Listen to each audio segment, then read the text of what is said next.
তুমি কি কখনো এমন অনুভব করেছো যেন তোমার পিঠ দেওয়ালে ঠেকে গেছে, চারপাশে শুধু অন্ধকার, কারো মুখে ভরসা নেই, নিজের কাছেই নিজেকে ছোট মনে হয়। হয়তো তুমি ভাবছো আমি তো কিছুই পারি না, আমার জীবন কি কখনো বদলাবে? আজকে এই গল্পটা ঠিক তোমার জন্য। এই গল্পটা কোনো সিনেমার গল্প না, এটা একবারে বাস্তব। একজন ছেলে যে একসময় খাবারের জন্য অন্যের বাসার ফেলে দেওয়া ভাত খেত, যার পায়ে জুতো ছিল না, পড়ার বই ছিল পুরনো, আর পাশে দাঁড়ানোর মতো কেউ ছিল না। কিন্তু আজ আজ সে একজন সফল উদ্যোক্তা। তার নিজস্ব কোম্পানি আছে, কোটি টাকার ব্যবসা, আর সবচেয়ে বড় কথা, সে প্রমাণ করে দিয়েছে গরিব ঘরে জন্মালে কিছু যায় আসে না, যদি স্বপ্ন বড় হয়। তুমি জানো এই পৃথিবীতে দুই ধরনের মানুষ আছে, একদল ভাগ্যের ওপর দোষ দেয়, আর একদল ভাগ্যকে গড়ে তোলে। তুমি কোন দলে পড়বে সেটা এই গল্পটা শুনে ঠিক বুঝে যাবে। তুমি যদি কখনো ভাবো আমি ব্যর্থ, আমি পারবো না, তাহলে একবার এই গল্পটা শুনো। এটা শুধু একজনের গল্প না, এটা তোমার গল্পও হতে পারে। হয়তো তোমার শুরু কঠিন, কিন্তু শেষটা অসাধারণ হবে যদি তুমি বিশ্বাস করো, যদি তুমি লড়ো। তাহলে চলো শুরু করি সেই ছেলেটার গল্প, যে অভাব থেকে উঠে এসে নিজের ভাগ্য নিজেই লিখে ফেলেছে। জীবনে শুরু যদি হয় অন্ধকারে, তাহলে কি শেষটা অন্ধকারেই হবে? এই প্রশ্নটার উত্তর লুকিয়ে আছে এই ছোট্ট ছেলেটির জীবনে, যার নাম অভি। অভির জন্ম হয়েছিল এক অজ পল্লীতে, একটা ছোট্ট মাটির ঘর, যেটা ছাদ ছিল টিনের আর মেঝেতে ছিল মাটি। বৃষ্টি হলে ঘরের ভেতরেও ছাতা মাথায় রাখতে হতো, কারণ ছাদ থেকে জল পড়তো। শীতকাল মানেই কাঁপা কাঁপা রাত, কারণ গায়ে জড়ানোর মতো মোটা কাপড় ছিল না। গরমে ঘামে ভিজে বিছানায় ঘুমানো যেত না, আর বিদ্যুতের তো প্রশ্নই আসে না। তার বাবা ছিলেন একজন রিক্সা চালক, প্রতিদিন সকাল থেকে রাত অবধি শহরে ঘুরে ঘুরে রোজগার করতেন 200 থেকে 250 টাকা।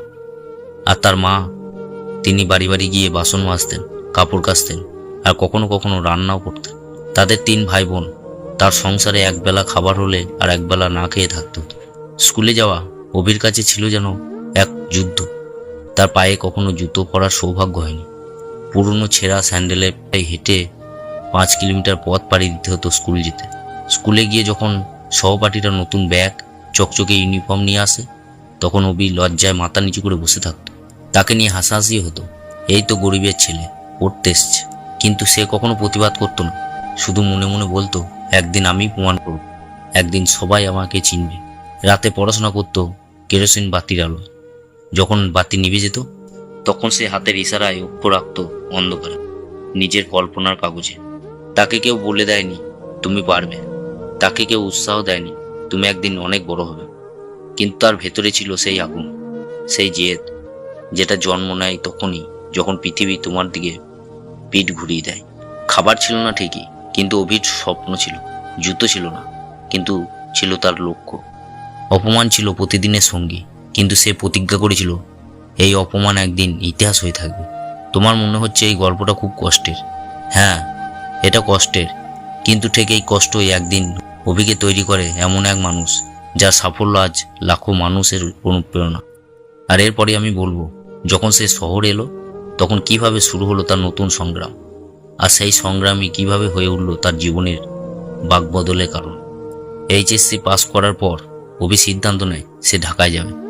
গ্রামে সেই মাটির ঘর ছেড়ে একটা সম্পূর্ণ নতুন জায়গাতে পা রাখবে, যেখানে হয়তো কেউ তাকে চিনবে না, কিন্তু সেখানে সে নিজের পরিচয় তৈরি করবে।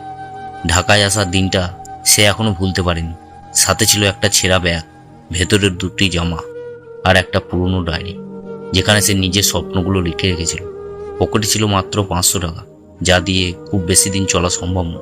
কিন্তু সে জানতো ওটাই তার পুঁজি, ওটাই তার যুদ্ধের প্রথম অস্ত্র।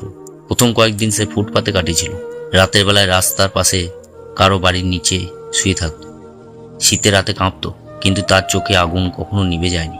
দিনের বেলায় কাজ খুঁজত, হোটেল, দোকান, গ্যারেজে, যেখানে সুযোগ মেলে।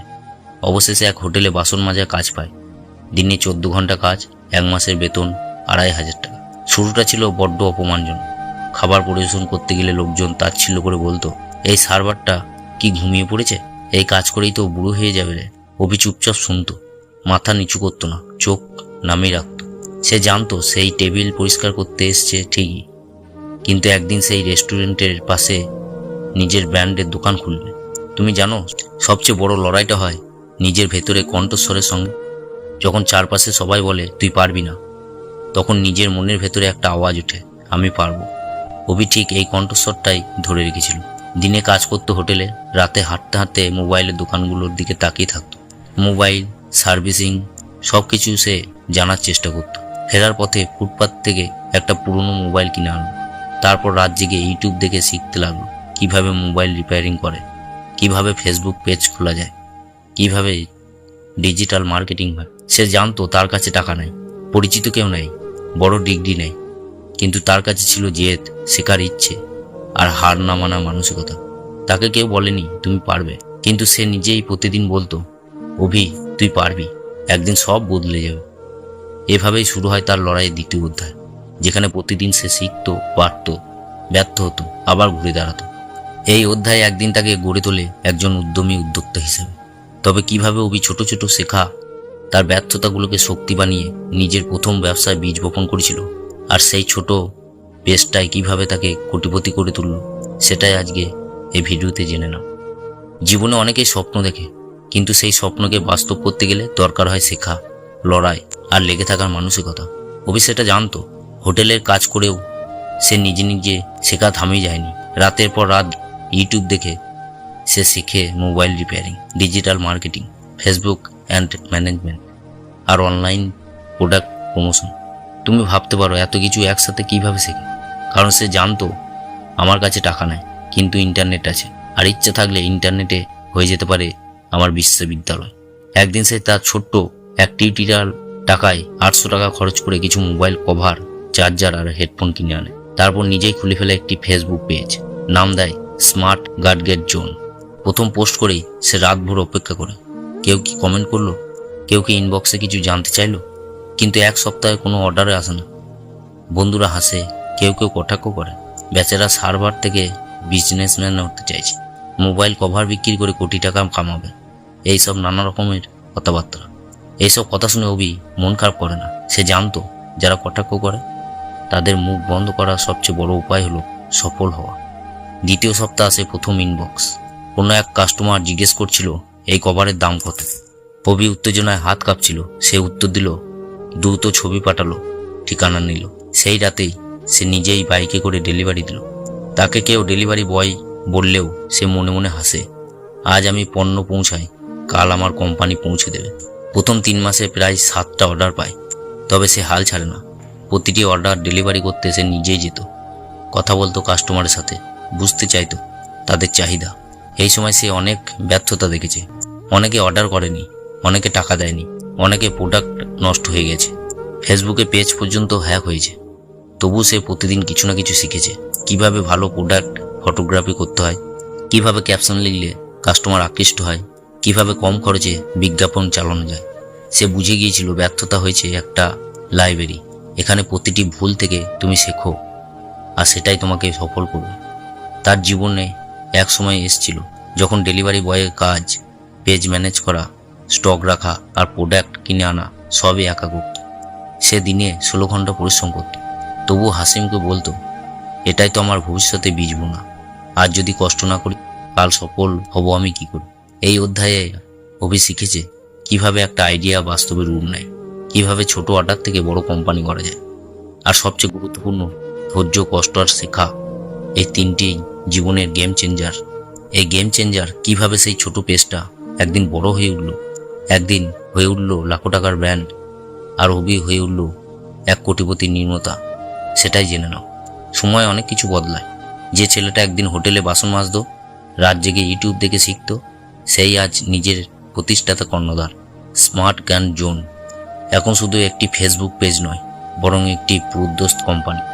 অভির জীবনে আসল পরিবর্তনটা এসেছিল তখন, যখন সে ফেসবুকের পাশাপাশি ওয়েবসাইট তৈরি করল এবং যুক্ত হলো বিভিন্ন অনলাইন মার্কেটিং প্লেসে। তখন সে বুঝেছিল শুধু অনলাইনে সীমাবদ্ধ থাকলে হবে না, তাকে পেশাদার হতে হবে। সে অফিস ভাড়া করল, শুরুতে ছোট একটা ঘর, কিন্তু স্বপ্নটা ছিল বিশাল। 2 জন কর্মচারী নিল, যাদের কাজ শেখাতে নিজেই সময় দিল। নিজেই করলো প্যাকেজিং ডিজাইন, পণ্য ফটোগ্রাফি আর ডেলিভারি লজিস্টিক গঠন। আর 1 বছরের অভিজ্ঞতা তখন ধীরে ধীরে রূপ নিচ্ছিল সফল উদ্যোক্তার রূপ। একদিন হঠাৎ করেই এক ফেসবুক ইনফ্লুয়েন্সার তার প্রোডাক্ট রিভিউ করে দিল। এক রাতেই তার পেজে হাজার হাজার ফলোয়ার। সেই রাতে অভি ঘুমোতে পারেনি, কারণ তার মোবাইলে নন স্টপ অর্ডার আসছিল। তার পুরনো টিম সামলাতে পারছিল না। তখন সে সিদ্ধান্ত নেয় এখন সময় হয়েছে ব্র্যান্ডিং হওয়ার। অভি নিজেই ব্র্যান্ডকে আরও প্রমোশন করে তোলে। স্মার্ট গ্যাডগেট জোন এখন দিচ্ছে 7 দিনের রিটার্নিং পলিসি, নিজস্ব ব্র্যান্ডিং প্যাকেজ, প্রতিটি কাস্টমার রিভিউকে সে ব্যবহার করেছে ভবিষ্যৎ উন্নয়নে। নিয়মিত কন্টেন্ট, ভিডিও রিভিউ আর স্পেশাল অফারের মাধ্যমে সে কাস্টমারদের কাছে তৈরি করলো এক বিশ্বাস। 3 বছরের মাথায় অভি খুলে ফেললো নিজস্ব দোকান এবং একই সাথে শুরু করলো টেক 10 একাডেমি, যেখানে সে শেখায় কিভাবে ঘরে বসেই একজন বেকার যুবক ব্যবসা শুরু করতে পারে। তাকে এখন অনেকেই চেনে, অনেকেই সাক্ষাৎ নিতে আসে, ইভেন্টের ডাক পড়ে, তাকে দেখা যায় মঞ্চে দাঁড়িয়ে বলতে, আমি প্রমাণ করেছি অভাব কোনো সমস্যা নয়, যদি থাকে স্বপ্ন, পরিশ্রম আর ধৈর্য। অভির জীবনটা এখন যেন এক শিক্ষার খাতায়, যেখানে পাতায় পাতায় লেখা আছে হার মানলে শেষ, কিন্তু লেগে থাকলে জয় নিশ্চিত। টাকা বড় নয়, মনে জেদ বড়। ব্যর্থতা মানে শেষ নয়, বরং শুরু, আরও ভালোভাবে শুরু। এখন যে কোটিপতি, হ্যাঁ, কিন্তু তার আসল পরিচয় হলো একজন প্রেরণাদায়ী মানুষ, যে অন্যদের স্বপ্ন দেখায়, সাহস যোগায় এবং প্রমাণ করে তুমি চাইলে পারো। তুমি যদি লড়ো তবে কেউ তোমাকে হারাতে পারবে না। আর সবশেষেই বলবো, জীবনে কখনো কখনো এমন সময় আসে যখন সব কিছু থেমে যায়, চারপাশে অন্ধকার, নীরবতা, একাকিত্ব, আর তখনই ভেতর থেকে একটা প্রশ্ন জাগে, আমি কি হারিয়ে যাচ্ছি? এই প্রশ্নটা অনেকেই করে, কিন্তু সবাই উত্তর একরকম হয় না। কেউ থেমে যায়, হাল ছেড়ে দেয়, আবার কেউ নিজের ভেতর থেকে আলো খুঁজে বের করে। এই গল্পটা যদি তোমার মনে একটু আলো জ্বালাতে পারে, তাহলে মনে রেখো, তুমি একা নও, তুমি দুর্বল নও, তুমি হেরে যাওনি। তুমি শুধু একটা কঠিন অধ্যায়ের ভেতর দিয়ে যাচ্ছ, যেটা তোমাকে আরো শক্তিশালী করে তুলবে। আমরা সবাই জীবনে কোনো না কোনো সময়ে অভির মতো কষ্টের মধ্যে পড়ি, কিন্তু আমাদের অনেকেই তখন দোষ দিই ভাগ্যের ঘাড়ে। কিন্তু ভাগ্য বদলাতে হলে প্রথমে তোমাকে বদলাতে হবে। তোমার ভেতরে মানুষটা যখন বলে তুই পারবি না, তখন জোরে জোরে বলো, আমি পারবো, আমি লড়বো, আমি জিতবো। বন্ধু, তুমি হয়তো এখনো সেই সাফল্যের চূড়ায় পৌঁছাওনি, তুমি হয়তো এখনো দিনের পর দিন হোঁচট খাচ্ছ, কিন্তু মনে রেখো, প্রতিটি হোঁচটই হচ্ছে ভবিষ্যতে বড় এক লাফের প্রস্তুতি। তুমি যদি বিশ্বাস করতে শেখো, নিজের ভেতরে আলো জ্বালিয়ে রাখতে পারো, তাহলে একদিন তোমার গল্প অন্য কারো অনুপ্রেরণা উৎস হবে। ধন্যবাদ এই দীর্ঘ যাত্রায় প্রতিটি মুহূর্ত আমার সঙ্গে কাটানোর জন্য।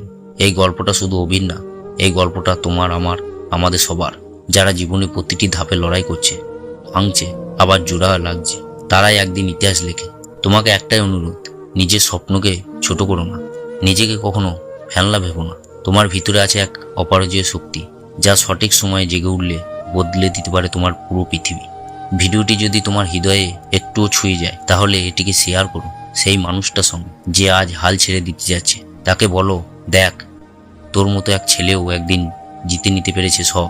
আর কমেন্টে লিখে জানাও, আমি লড়বো, আমি বদলাবো আমার গল্প। এই কমেন্টটা শুধু তোমার জন্য না, এটা হবে তোমার জেদের প্রতিজ্ঞা। আমার চ্যানেল মেঘনাদ মোটিভেশন কুইট এমন আরও অনেক অনুপ্রেরণা ভিডিও পাবে, যা তোমার প্রতিদিনের জীবনের সঙ্গী হয়ে উঠবে। ভালো থেকো, স্বপ্ন দেখো, লড়ো, আর প্রমাণ করে দাও তুমি হারানোর জন্য আসোনি, তুমি জয়ের জন্য জন্মেছো।